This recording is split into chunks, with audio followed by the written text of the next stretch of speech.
After my best friend completely failed his own conquest mission, he set his sights on mine. But I had already succeeded long ago, and Chloe Vance and I even had a 7-year-old daughter. What I didn't expect was that Chloe would quickly fall for his advances. My best friend, wearing my silk robe, gloated. "Ava already calls me dad now. Your daughter, your wife, they're all mine now." Amid the system's constant apologies, I took $1 billion and returned to my own world. I had only been enjoying my lavish life for 5 years when the system issued another alarm. "Host, Chloe and your daughter have followed you to this world." My mind went blank, as if I'd been struck by lightning. 15 years ago, my parents' company was on the brink of collapse. To get a chance to save it from bankruptcy, I accepted a conquest mission. At the time, my best friend, Liam Carter, had just broken up with his girlfriend of 7 years. He was miserable and begged me to take him along to see other worlds. When the system found out, it added Liam as another target for my KPI.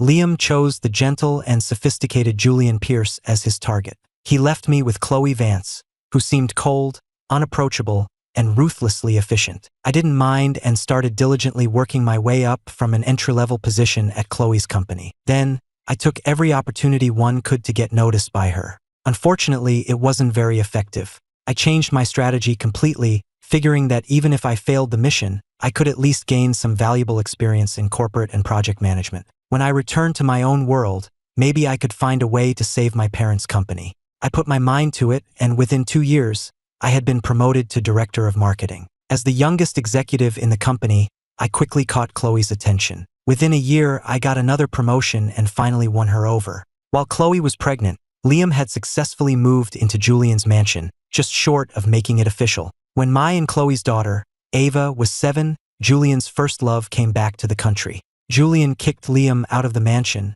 and his mission was a total failure. I thought Liam would return to our world, dejected, and start over. I never expected he would turn his attention to my life instead. I came home from a month-long business trip to find my life had been stolen from under me. As Chloe walked past me, smoothing her dress, the scent of cologne that drifted from her was the exact brand I had sent Liam from Europe just a few weeks prior.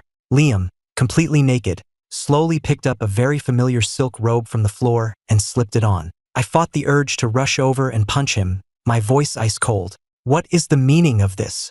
Liam lay sprawled on the bed, propping his head up with one arm. He looked at me as if I were a complete stranger. "You should divorce Chloe. Ava already calls me dad now. Your daughter, your wife, they're all mine now." I ignored Liam. After the nanny brought our daughter home from school, I took Ava straight to Chloe's office. I hadn't seen her in a month, and Ava's attitude toward me had become strangely cold. When I tried to talk to her, she just stared blankly, treating me like I was invisible. Before this, Ava and I had always had a wonderful father-daughter relationship. I didn't have time to figure out why Ava was acting out again. I just dragged her along to see Chloe. "All right, what's going on with you two?" I sat on the sofa, looking directly at them. Chloe sighed, the picture of exhaustion. "Ethan, when you're like this, it's just so draining. Sometimes you should stop blaming others and take a hard look at yourself." I laughed, incredulous. "You cheated, and I'm the one who needs to reflect? Did I force you to do it?" Chloe lit a cigarette, her expression a mask of resignation. "This isn't how a husband and a father should be, Ethan. Ever since we got married, she and her parents had suggested more than once that I become a stay-at-home dad. I just wasn't willing to do that. It was as if being ambitious and having a career was some kind of flaw for a man in a marriage." "Ava, do you also think it's my fault that your mother cheated?" I couldn't change the deep-seated prejudice in Chloe's mind. I could only turn to Ava. Ava's face remained stony, and she said nothing. A silent half-minute passed. Finally, Ava responded. She frowned and slowly nodded, but she never looked at me. I left Chloe's office in silence. After sorting out our shared assets, I decisively filed for divorce. And Chloe, as if she'd had enough of me long ago, agreed immediately. Fortunately, I had already completed my mission, and the system had already resolved my parents' financial crisis. After marrying Chloe 7 years ago, I could have left at any time, but the system said that for every extra year I stayed, I would receive an additional $100 million as a target management fee. I stayed for 7 extra years, which came out to $700 million. The system also admitted fault for not immediately sending Liam back to our world after his mission failed, which led to this mess. So when I chose to leave this world, the system compensated me with an extra 300 million. Time to go home. If I stay any longer, I'll just be more of a joke. I sat alone by the floor-to-ceiling window of my apartment, thinking about the child I had raised for 7 years, Ava, and the last time she smiled at me. It must have been before my business trip, when she happily said goodbye to me at the front door. After I rambled on with a long list of instructions, Ava's expression grew impatient. "Even if you're not here, Dad, Uncle Liam will take care of me." With that, she turned and went inside. Chloe, standing nearby, coolly added her agreement. "Yes, you don't need to worry about it." After that, the two of them truly never needed my worry again. The system was disgusted by Liam's actions. Proposed an idea. "Why divorce Chloe? If you don't, there's nothing those two can do about it. Just stay here. You'll keep getting the management fee, and you can make life miserable for that toxic pair. It's a win-win." I thought back to the mother and daughter united against me and gave a bitter smile. Emotional energy is a cost, too. I don't want to let them drain me anymore. The sooner I cut ties with toxic people and situations, the sooner I can start a new life. The system sent me back to my own world, to a point 1 month after I had originally left. With the management experience I'd gained, I quickly turned the subsidiary my parents entrusted to me into a thriving business. Olivia Reed was a top graduate I recruited from a job fair at an Ivy League school. She had solid technical skills and was incredibly capable. Most importantly, she was intelligent, polite, and respectful. She was also stunningly beautiful, but I never expected her to be ambitious enough to pursue me. I called Olivia's number. I calculated the time. She should have just landed. "Hey, honey, I've been gone less than 10 hours and you already miss me." I wasn't in the mood for banter and quickly told her everything the system had said. The day Olivia proposed to me, I told her everything about my mission. Her reaction at the time was both hilarious and touching. I was just thinking, how could the gap between people be so huge? "So that's it. You went off to another world to grind levels in some side quest." Olivia was worried Chloe and her daughter might do something drastic and suggested I bring Maya back home to New York. I thought about it but decided against it. Maya was having such a good time, and I didn't want to ruin it for her. Over the phone, Olivia's worried voice was tinged with a hint of sadness. "I'm actually afraid that, when you see them, you won't be able to leave them. What if you have a change of heart and go back to them? After all, Ava is your..." I didn't catch the rest of what Olivia said. The sound of a child crying nearby caught my attention. I looked over and saw that Maya seemed to be in an argument with another child. I quickly hung up and rushed over. The moment Maya saw me, her fierce expression melted into one of distress. She buried herself in my arms, tears streaming from her eyes like an open faucet. "Daddy." She stole my phone and pushed me. I held a trembling Maya in my arms and glanced at the other girl, her face hidden by a mask and a baseball cap. "Then you take it back and push her back." "Maya, I'm a grown-up, so it's not right for me to hit her for you. But I signed you up for judo so you could handle bullies like this yourself." Maya squirmed in my arms for a moment. Just as she was about to get up and retrieve her phone, the other girl suddenly rushed toward me. Maya launched a flying kick that sent the girl sprawling to the ground. I held Maya back before she could do more, a confused look on my face. "Maya, what's gotten into you today?" Normally, if another kid took something from her, Maya would handle it herself without any trouble. There was no need for tears or for getting so violent. Maya stood there with her fists clenched, her eyes blazing with anger. "He's my dad. Don't you dare try to steal him." The girl struggled to her feet in the sand. Clutching the phone, she cautiously took a few steps toward us. "I'm sorry, here's your phone. But your dad really is my dad. I can show you pictures of him." As she spoke, the girl frantically pulled a photo album from her bag. I froze. That leather-bound album was one I had custom-ordered from Italy when my wife was pregnant. It held every photo of Ava from her birth until she was 7.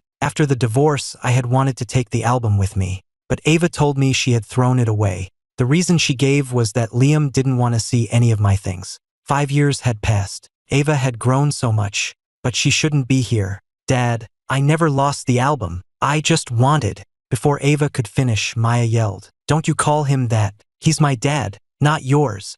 I didn't reach for the album. "You don't need to show me. I only have one child. I can't be your father." At my words, the light in Ava's eyes instantly faded. I hesitated, but I couldn't help but ask her with some concern, "By the way, where are your parents?" Ava shook her head, slowly tucking the album back into her bag. Seeing she wasn't going to say anything, I took Maya's hand, gathered our things, and started walking back to the hotel.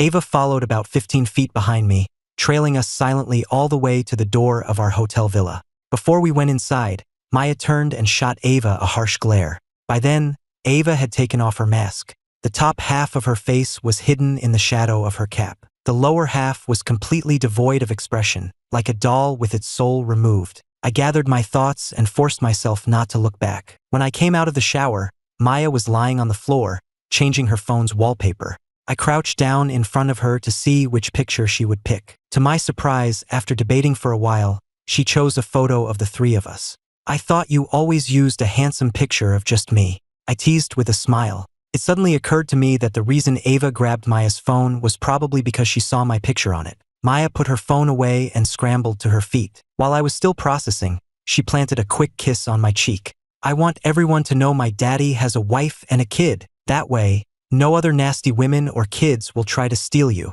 I smiled and pinched her cheek. "What nasty women?" Maya immediately swiped on her phone and held it up to my face. "Maya, some nasty woman might try to bother your dad. While I'm away, help me protect him." It was a message from Olivia. The rain in Miami always comes down hard and fast. When I got downstairs, I immediately saw Ava, soaked to the bone. I held an umbrella over her and led her under the covered walkway of the villa.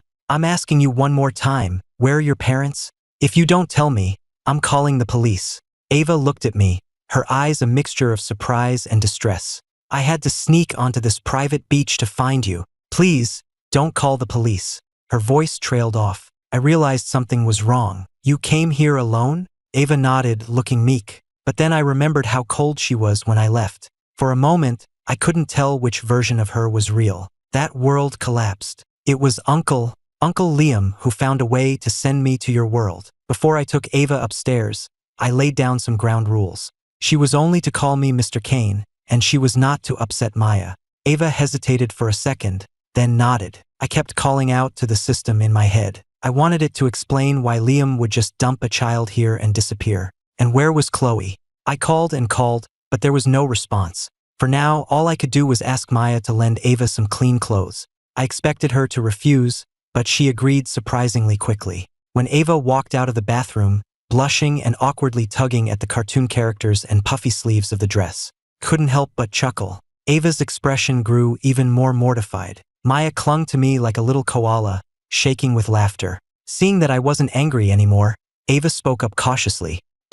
Mr. Kane, is she your daughter? Does that mean she's my sister? You always said you wanted to give me a little sister." The way Ava looked at Maya was filled with a kind of hopeful longing. But as soon as Maya heard this, she bristled. "Who's your sister? My dad only has one kid, so back off." I pulled Maya into my arms and smoothed her hair to calm her down. When I looked up again, my eyes met Ava's dejected expression. I pushed down the strange feeling rising in my chest and said calmly, "If Liam sent you, where is he now?" Ava shook her head. "I don't know. I think he stayed behind in the last world." Before I could say anything, Maya started taunting her.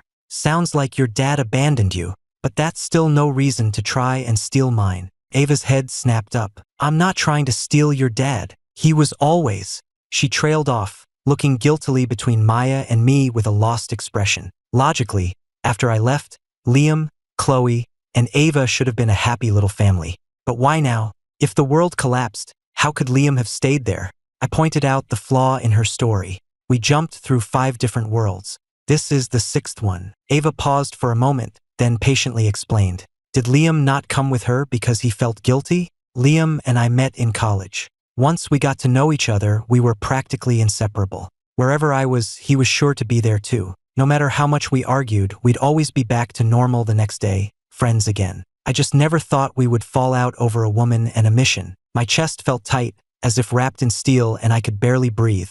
I pressed my throbbing temples and looked at Ava. "Where's your mother?" The system said both Chloe and Ava had come. If a teenager like Ava could find me, Chloe must be close behind. At the mention of Chloe, Ava's head drooped even lower. "I don't know. If it wasn't for her, Dad would have never left." I was just wondering whether the dad she was talking about was me or Liam. Just then, the doorbell rang downstairs. On the video doorbell screen, Chloe was adjusting her collar. I looked at her face, which had grown much thinner, and for a moment, she seemed like a stranger. When I opened the door, my expression showed neither surprise nor nostalgia. I felt nothing at all. I had long since written off the past as nothing more than a dream. Come in. Ava is here too. I stepped aside, my face a blank mask. I didn't take the bouquet of forget-me-nots she offered me. I used to love keeping a vase of them in my office. Chloe always enjoyed buying me different varieties and colors. But now, the sight of them makes my skin crawl. After closing the door, I walked quickly ahead of Chloe. I didn't want to spare her another glance. But Chloe seemed to stay glued just a step behind me. Suddenly, she grabbed my wrist from behind. As I stumbled back toward her, my mind went completely blank. As I struggled, her warm lips pressed against mine. I raised my hand. The sound of a sharp slap echoed. The crisp sound echoed through the empty villa. Chloe gave a bitter, self-mocking smile, but her eyes held a strange mix of triumph and confusion. I've spent years looking for you, and this is how you greet me? I took 2 steps back. Chloe relentlessly closed the distance. Just as I thought she was about to touch me again, I heard footsteps on the stairs behind us.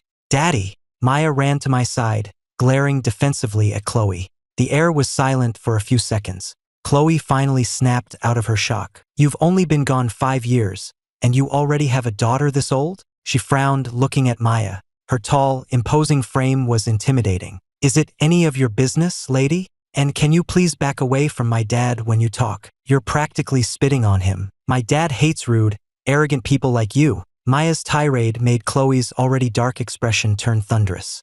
Ethan. Chloe took a deep breath, as if trying to suppress a powerful emotion. Before Chloe could speak, Ava, who had been silent this whole time, suddenly stepped in front of me. Mom, are you going to drive Dad away again? Then, she turned to me. Dad, if you hate her, I'll help you make her leave. This time, please don't leave me, okay? I know it was always Mom's fault. I really, truly never blamed you, Dad. Fat tears streamed down Ava's cheeks. She wiped at her tears while gently taking hold of my sleeve. But then, as if afraid I would reject her, she reluctantly pulled her hand back. A bitter feeling churned inside me. I looked helplessly at a crying Ava, remembering Olivia's words on the phone. I'm afraid that when you see them, you won't be able to leave them, that you'll have a change of heart. I'm only human.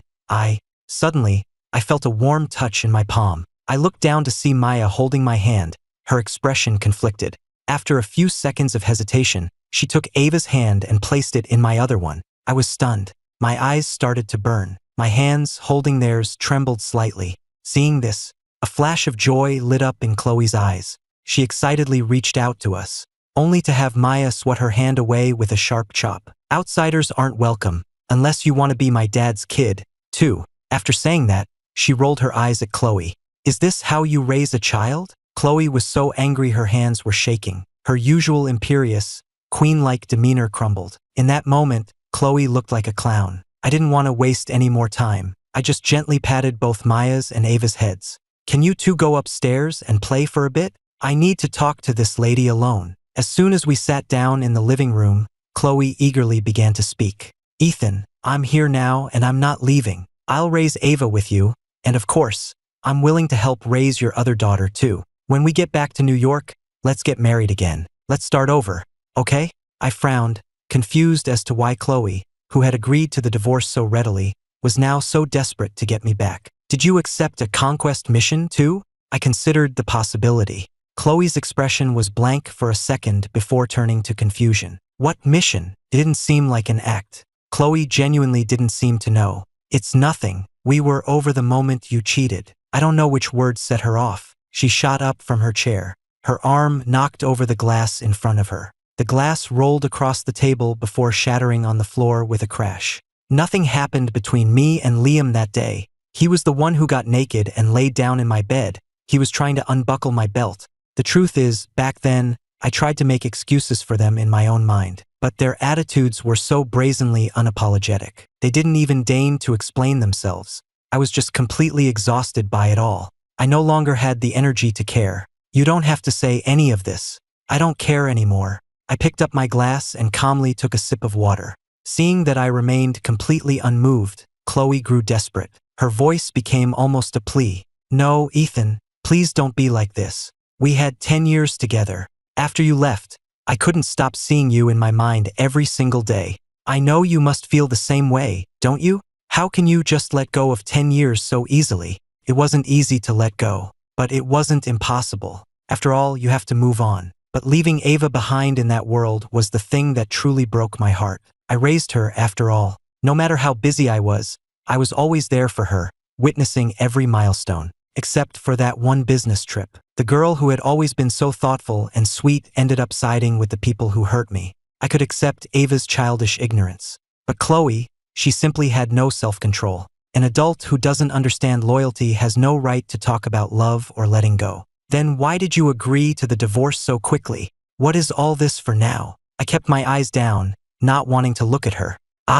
Chloe couldn't give a real reason. I sighed. Back then, Chloe was simply bored and tired of me. After all, Liam wasn't the first man to end up in her bed. That time was just the final straw that made me give up completely. Thinking about Ava sneaking onto this private beach all by herself to find me. A fresh wave of resentment washed over me. What is wrong with you people? Leaving a child all alone here? At my accusation, Chloe looked uncomfortable, a flicker of guilt in her eyes. Not long after you left, Liam took Ava. To be honest, I haven't seen her in a long time either. I was surprised. So Liam wasn't interested in Chloe after all. He was after my daughter? I went looking for Ava. Chloe's eyes held a bitter sadness. I thought you had secretly taken her. At first, I was angry, but then the thought that you still cared about us made me secretly happy. But I looked everywhere and couldn't find any trace of you. It was like you had vanished from that world completely. Eventually,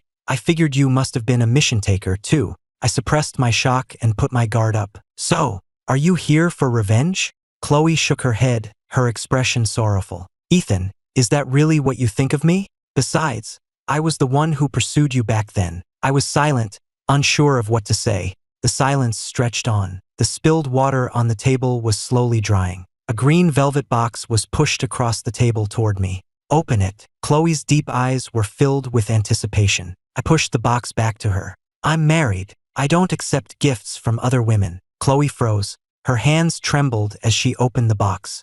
Inside was the wedding ring I had worn for 7 years. No, Ethan, I finally found you. You can't be married to someone else. I won't let it end like this.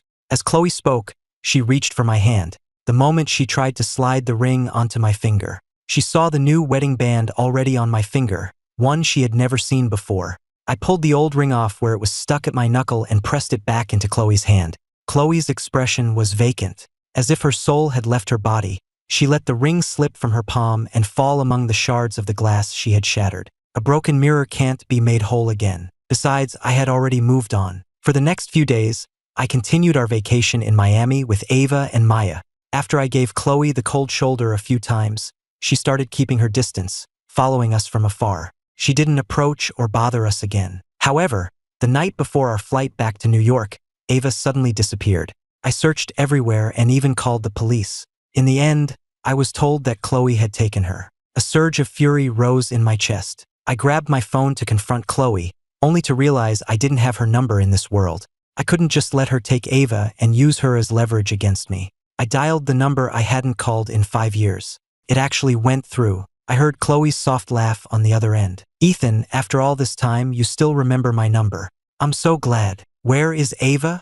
I said coldly. There was a long pause on the other end before she explained. Something came up at the company, so I brought Ava back to New York with me. I was worried you'd be overwhelmed with 2 children. I'll pick you up at the airport when you get back tomorrow. I felt a surge of irritation. No need. My wife is picking me up tomorrow. Another long silence followed. Just as I was about to hang up, Chloe spoke again. All right, but never mind. We can talk when you get back. While packing Ava's things in her room, I found a notebook on the desk. As much as I wanted to know what she had written inside, I resisted the urge to look. But as I picked up the notebook, an envelope slipped out. As I bent to pick it up, the words for my brother caught my eye. It was Liam's handwriting. Only he would call me that. The envelope wasn't sealed. After a moment of hesitation, I pulled out the letter inside. It was 3 pages long. The date was from during my business trip right before the divorce. Seeing you, always so independent and confident, so lost in a broken marriage,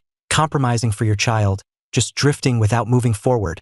I knew I had to do something to give you a push. You don't belong in this world. I know you can't bear to leave Ava, but don't worry, I will make sure she gets back to you.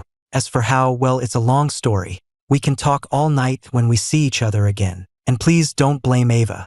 She was always on your side, and she was willing to let you go to be free. She's a good kid who loves you fiercely. If you have to blame someone, blame me. When I get back, I'll take whatever you dish out. One more favor, can you help look after Maya for me sometimes? I'm afraid if I leave her with my mom all the time, she'll end up leading a line dancing class at the senior center. Not that there's anything wrong with that. My vision blurred as tears fell onto the page. I suddenly realized that between Liam and me, nothing had ever really changed.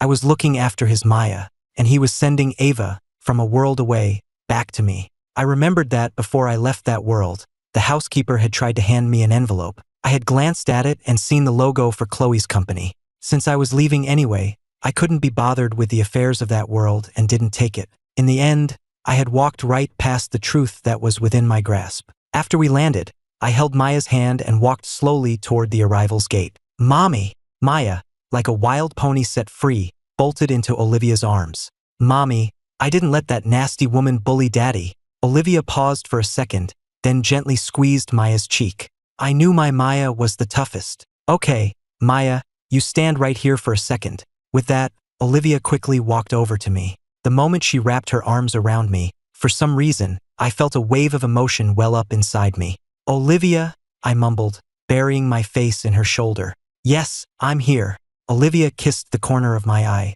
Suddenly, out of the corner of my eye, I saw two familiar figures not far away. I took a deep breath and started to speak, feeling a little guilty. So, Olivia, Olivia gently nuzzled the top of my head with her chin. Her warm breath carried her familiar scent. She slowly brought her lips to my ear, her voice a seductive whisper. Honey, I missed you so much.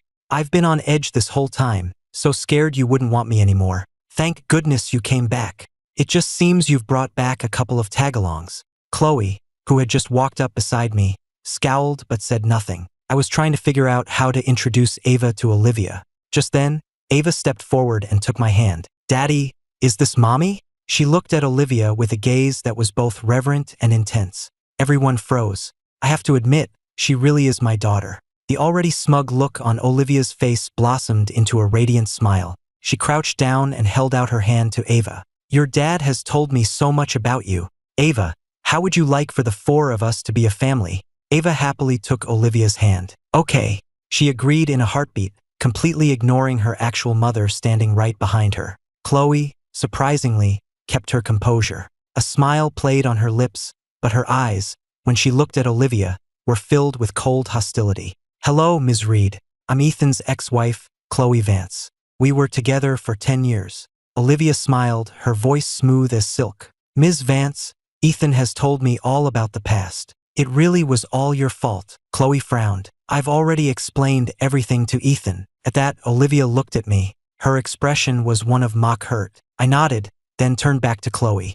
It's true that nothing happened with Liam, but that doesn't change the fact that you were involved with your secretary, that in turn, and a whole line of other men who came knocking. You cheated on me countless times, Chloe. I knew about it long before then. There's no point in pretending to be so devoted now. Before I was married, I always thought men who sacrificed their own happiness in a marriage for the sake of family and children were fools. But once I was in that position myself, I realized that even someone as decisive as me could become hesitant and insecure. Without Liam's push, I might have completely lost myself by now. I would have become a bitter, unreasonable, broken man. The system, which had been silent for nearly 6 months, finally reappeared.